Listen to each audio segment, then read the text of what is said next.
going on here on our little homestead is Patrick, that I'm now starting to call Mr. Rain, following Dirt Patch Heaven's example there on that one, is working on putting in a concrete footing here, or whatever you call it, stem wall, right in here. This section here is going to be our chicken coop, and I'll back up here in a bit and show you where this exactly is at. This is under the playhouse. Now the fencing, this is a project that's been taking us years to get around to, because it was a massive project. Right behind him there you can see the gate that he just built, and then the fence, the whole fence all along this side all the way down is new. Get it out all the way. New-ish, rebuilt. We had to replace all the posts because everything was rotting out. That's what happens when you live where it rains from 120 to 160 inches per year. And so fences out around here, if you drive through our area, you'll find a lot of people with rotting fences. There's always going to be someone with a rotting fence that needs to be replaced. That's the way it is. So in a minute here, I'm going to back up and give you a better view of what exactly this is, and then explain the process and why it's taken us several years to get to the point to where we're eventually going to have chickens of our own. This here is the playhouse my husband built. Oh, it's probably been about 20 years now, when the kids were young. And at the time we had planned on putting a sandbox underneath, and we never actually did that, so it became more of just a storage area for yard tools. And we used to have a zip line that ran from, I don't know if you can see that chain in the upper right part there, that ran from here clear into the front yard. But that is now gone, and the tree that it was connected to is now gone, because we're going to put fruit trees in there. So anyway, those posts you see that are holding up the playhouse are all new this year. He had, just like with the fence, we once had 4x4s, but they were all rotting at the base. And so this summer, that's been the big project, was replacing every single post all along the fence line and under the playhouse. That was the first job. So yeah, how did he manage that? We weren't going to get chickens until this was all completed. New fence, new posts and everything, so that he could properly close this in. So he used his backhoe to lift up the playhouse, doing one side at a time, taking out the 4x4s and replacing them with the rotting 4x4s, I will reiterate, and replacing them with 6x6s that have been treated, and then pouring concrete around the base of each one. So they're set into the ground a couple of feet, and then concreted all the way up to the surface. And then, as you see, and I explained earlier, he's putting in the stem wall. He's got the stem wall to the right side, right where the fence is. That's already done, and he obviously had to do that before he finished the fence in that area. And then now he's putting in the stem wall to this other side. So eventually that's all going to be closed in, and I would assume he's going to put in one across the back side where he's standing right now. And obviously my husband doesn't do anything lightly. Everything is done. He goes above and beyond to make sure things are sturdy. And now that, as of last summer, we discovered we've had an increase of raccoons in our area, and they were stealing our grapes. Thus the reason we needed to find another thing, because the raccoon trap excuse me, the raccoon trap that we used only worked once, because the raccoon family that was watching on saw us haul off the the raccoon that we trapped, and when we came back and we set up the trap again, all they did was walk around the trap and growl. So thanks to watching Big Bear's channel, Big Bear Homestead, we got some coon cuffs that hopefully will work when the raccoons start coming around. But that's a side note. So the point is, we got to have a good sturdy chicken coop. You know, so it's going to be, they're not going to be able to dig under it. It's going to be sturdy, and the raccoons should not be able to get into it. But I know that they're tenacious, and I have a friend who has chickens, and she said the raccoons were actually prying the boards off the side of their chicken house. So that's, yeah, they're beasts. They might be cute, but they are nasty little pests, and we don't want them. So anyway, so while I'm out here, I'm going to try again to show you a little bit of my garden. I keep trying to do this, but I just do a terrible job of trying to walk and pan. But since I have the tripod now, I'll try. So this here, you can see this trellis. There should actually be beans growing all along here. That's the way it usually is. I usually have this nice, beautiful wall of green, but because we've had such a cold, wet summer until just now, like just now, here, it's August 20th, and we just a couple days ago started getting summer. Anyway, we've had just the worst slug problem ever. And so thus I've dubbed it the Great Slug War of 2016.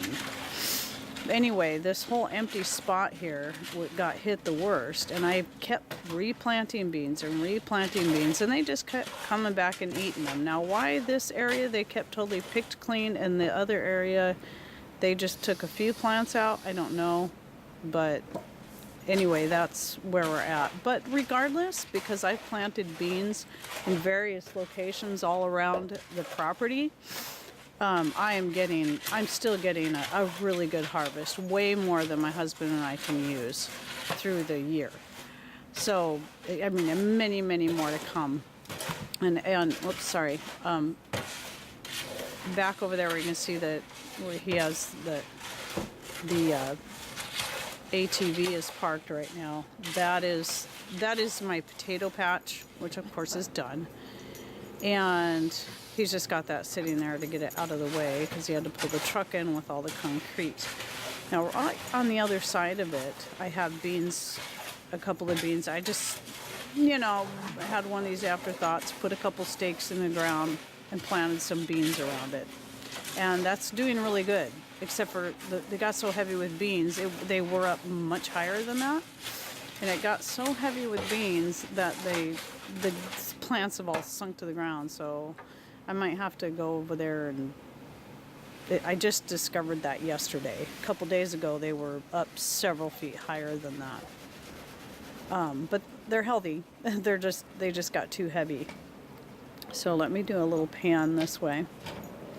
And you see down here, I've got nasturtiums growing. It's just one of the many places I'm growing my nasturtiums. The way I do my garden is everything's there's somewhat of an order to it, but then on the other hand, I also mix in things here, there, and everywhere. A lot of companion planting. You'll see I have lots and lots of borage that I constantly cut down and throw down as a green mulch layer, green compost. And it does an awesome job of drawing in the bees. Bees love borage, and hopefully one day we're planning on having bees too. And this is the number one plant you want to grow if you keep bees, because it'll also increase. It is very nutritious for the bees, one of the most nutritious plants for the bees, and it increases their honey output, which sounds so very cool.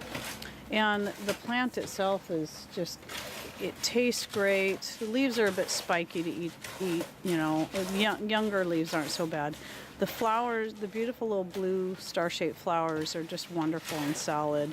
And if you look at my intro video, you'll see that I took a picture of a salad made from all my different things in my garden, and I've got a few of these little blue flowers thrown in there, along with nasturtiums and pansies and a lot of other great stuff. So I'm going to go up. My greenhouse is right there, and it's full of tomatoes and cayenne peppers and cucumbers, and I have a couple passion fruit plants growing, and we'll see how those do. They're new this year. Okay, so right there, right in the center, those are more beans growing up those posts on either side of the main entryway into the garden. I will get another angle here after a bit, but getting lots and lots of beans off those.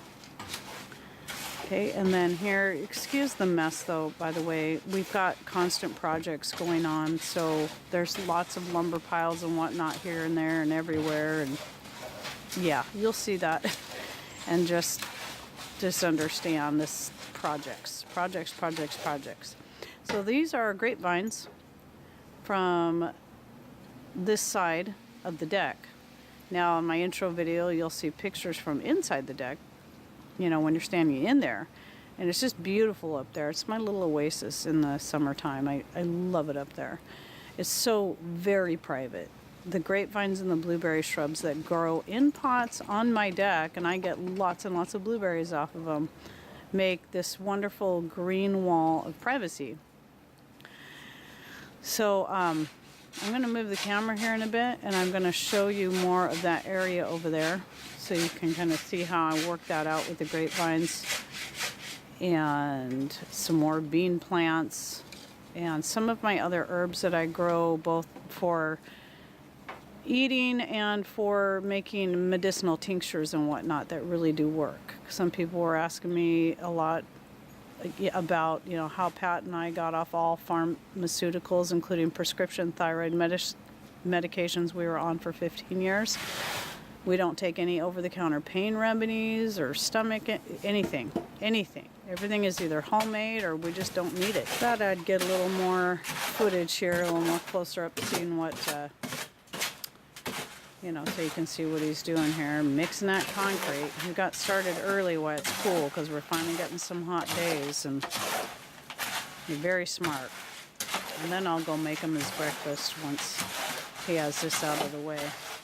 But anyway, yeah. Oh, sorry, that would be the puppies running into the tripod. Yeah, so that's what he's doing there. And I got to show you that gate. I love the gate that he built. And you'll see that the gate is taller than the fence. Well, that's because the fence, what he's got, it's not actually done. The bottom is done. And you see how he's got the 6x6s are taller? And that's because he's going to add on to the fence probably next summer. So it will be the same height all the way across as the gate back here, and it will give us way more privacy. This is I had to get in really close because I have too much backlight, and even then you can still see the sun coming through the gate. But this is the really cool gate that he built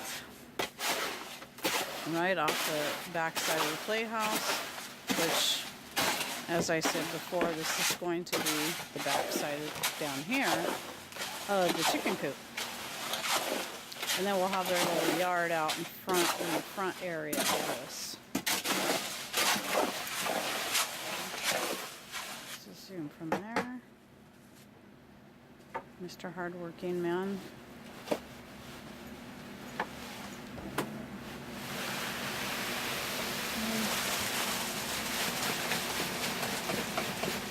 Potato patch. And then you can see the beans that I have staked up, that my little afterthought beans that are all sunk to the ground that I need to try to get them going back up again. Alright, so right here, this is the north side of the main garden section. I have several different garden sections. This is just the one, I call it the main garden because it's the biggest garden section. But you'll see I have echinacea growing there, which I didn't know echinacea got that big. It's taller than me, which I'm only 5 foot tall, so that's not saying much, but still, I didn't know it got that tall. But you'll also see I've got beans growing along there too. And may not be getting quite as many beans off that particular one, but still, I'm getting beans, and I'm getting lots and lots of beans.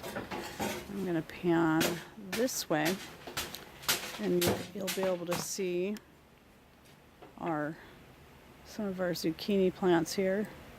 Lots of borage. Beans, nasturtiums, ground cherries, lots of herbs. Some sections would be a lot more full if it wasn't for the slugs that they ate all my carrots. I haven't had a single carrot yet because I keep replanting them. The slugs keep eating them. But now that we're going to get it's going to be dry for the next couple months, maybe. I might be able to get some carrots. This might be the best time to grow them anyway. So you see my hose is stretched out because I had started watering the garden, but I thought I better get this. I wanted to get this done right now because I don't know, I have a zillion things I got to get done today. But anyway, right here, I'm going to pan back over towards the deck. You see better view of this is going up the steps. You can hardly even see that this is actually an entryway onto our deck from the yard. Now in the wintertime, this is all open up because obviously there's no grape leaves totally shading everything in. But at any rate, right there, that tree right there is a peach tree, and it is in a pot, not even a huge pot at that, because was only meant to be here temporarily, and it's going to be planted in the front yard along with my cherry tree if it's still alive by then, and an apple tree that I have in a pot on the deck that we got a surprising amount of really nice apples off of, even though it was in a pot. But I don't know if you can see it from here. I'm going to try to zoom in slowly, but there is beans growing on my peach tree. So though I don't have peaches on it, I have beans, and they're hanging off the branches, but you can see the plants right there at the base. So another area where I'm growing beans and making the most out of my little space. Okay, now I'm going to pan back over this way. Whoops, sorry. I'm really not good at handling the zoom thing. I'm working on it. Let's see, here's more bean plants growing in pots. Let me get this to go down. There's one there. And there's also, you can't see the one there because it's really small. For some reason it's not doing well, but I have a goji berry plant there. And then I'm going to pan back this way. I might have to move back a little bit, and you'll see this is a much bigger goji berry plant.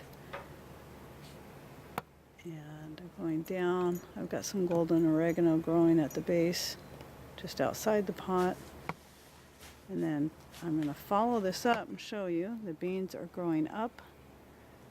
And then I had to kind of toss a stick up there for the beans to continue to travel across, because they're just doing really good. Just a couple of little bean plants on each side. So that's just a temporary fix for now. Next year I want to do the same thing but have something more permanent. So Patrick's going to build me something. So yep, this is just our little space. But like I said, I have garden areas going everywhere. I've got some in the front. This is just the biggest area here. I've got some along each side of the house. Mostly those areas I'm growing mostly just herbs and flowers, and everything that I grow is edible and or medicinal. So that's what I'm doing to make the most of our space. You know, and then eventually we'll get our chickens once that area is completed. But for now, what's really cool is I've been able to barter for fresh farm eggs and raw goat milk from other people around the area with my crochet projects, sewing projects, homemade soaps, homemade shampoos, homemade hair rinses, and some other things. And so it's just been really good. So it's been nice to be able to do that. The bartering thing is so very cool, and I'd be thrilled to just keep bartering like that because we're helping each other out. It's a wonderful wonderful way to do things, and I think more people need to learn how. Now, since I'm here, I want to get in here and show you some of my medicinal herbs. And I'll show you the ones we use for headache remedies, pain and anti-inflammatory.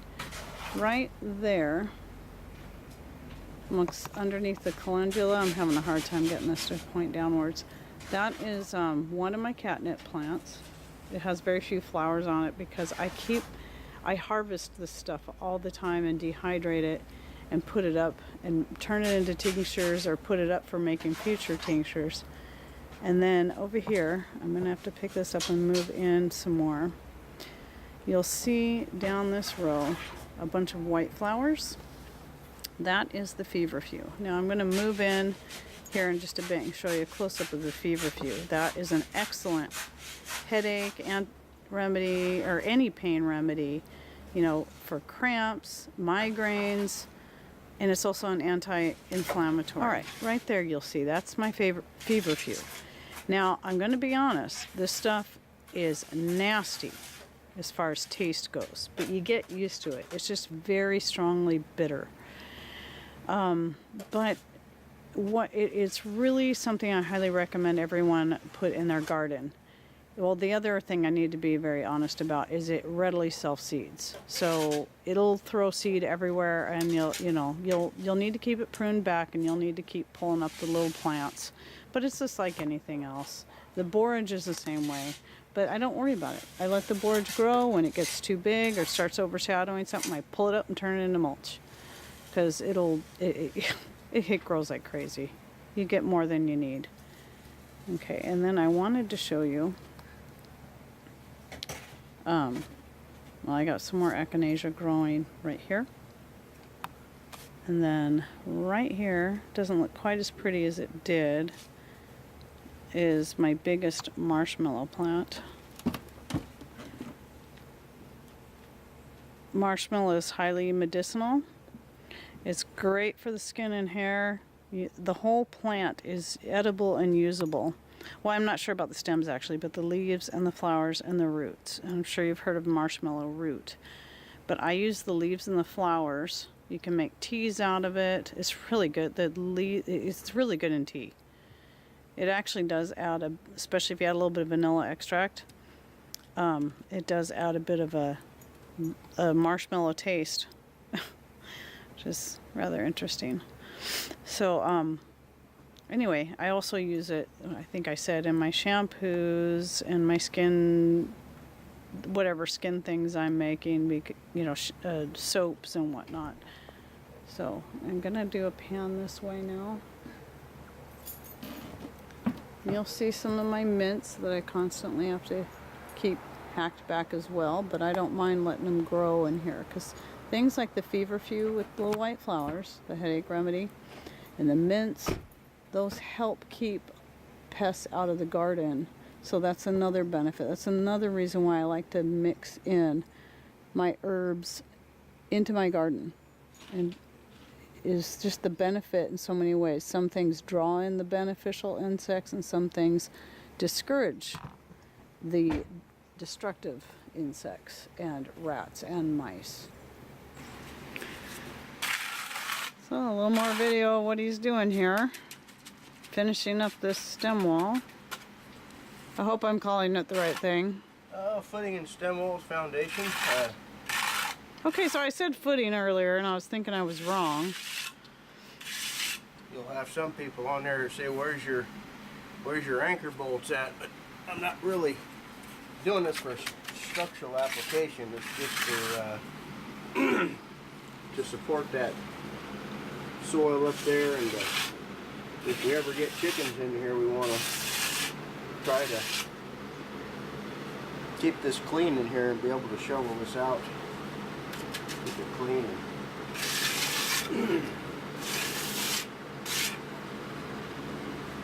Yeah, so I know this ain't the right trowel for the job either.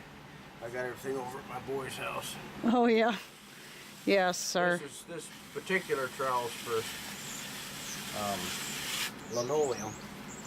put linoleum down. Yes, our oldest son just got a house, a fixer-upper, so that's the other reason why Patrick had to get out here early and get this done, because not just while it was cool out, but he's got to go over there and do some more work at his place. But yeah, so a lot of his tools are over there right now. So, but you know what? Isn't that what homesteading's all about? Is making the best of what you got, making the most out of what you got, and that's what we're doing here. We look at buying property, you know, some more land to do more with, maybe get goats and stuff like that down the road. But on the other hand, we're happy with what we've been able to make work for us just right here on our little 3rd acre and being debt free. I mean, we couldn't ask for more really when it comes to that. So, and eventually we might have our chickens and our bees. So honey and eggs, that's a pretty cool thing to have. That's a pretty cool thing to have a hard-working husband too, that's pretty crafty and handy and all that.